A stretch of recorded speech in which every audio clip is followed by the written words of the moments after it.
অটোরিকশার একটা দৌরাত্ম্য জনজীবন বিপর্যস্ত করছে। প্রধান প্রধান সড়ক, প্রধান প্রধান এলাকা অটোরিকশা প্রবেশ নিষেধ করা হবে। রাষ্ট্র ফাংশন না করলে জনস্বার্থ কিন্তু রক্ষা হয় না।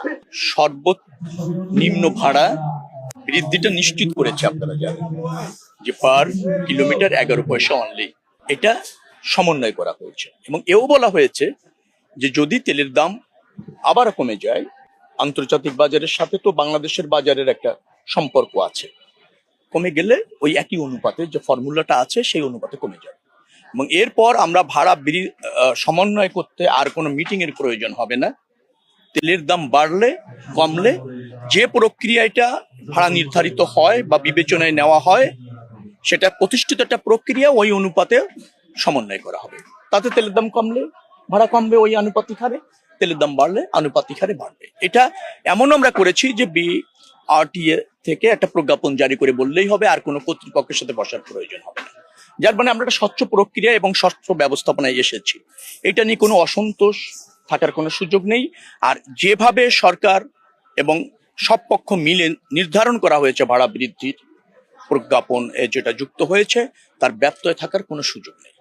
না, আমাদের গ্যাসের ভাড়া যেহেতু বাড়েনি, অতএব গ্যাস চালিত যানবাহনের ভাড়া বাড়বে না। আপনারা গিয়ে তদন্ত করেন, যদি বিচ্যুতি ঘটে আমাকে জানান, উইল টেক নেসেসারি অ্যাকশন। এরকম কোম্পানি একই সাথে চলার ফাংশন করে আমাদের এখানে কম। তবে ওই একই রুটেও যদি থাকে, আমাদের সিদ্ধান্ত এরকম যে যেহেতু তেলের দাম বেড়েছে, ডিজেলেরটা কিলোমিটার প্রতি অতটুকু তারা ভাড়া বেশি নিতে পারবে, মানে বৃদ্ধিটা অনুমোদিত অথবা সমন্বয়টা অনুমোদিত, আপনি যে ভাষায় বলেন। আর যেটা গ্যাস চালিত তাতে যে ভাড়া আগে বহাল ছিল সেটাই থাকবে, এর বিচ্যুতি হওয়ার কোনো সুযোগ নেই।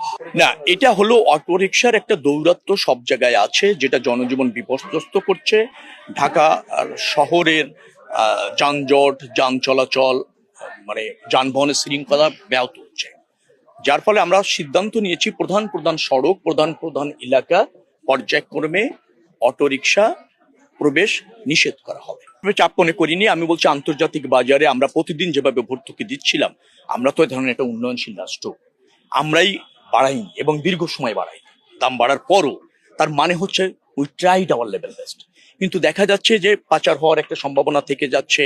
তারপর ধরেন ভর্তুকির মাত্রা যেভাবে বাড়ছে, আন্তর্জাতিক বাজারটা কবে নিয়ন্ত্রণ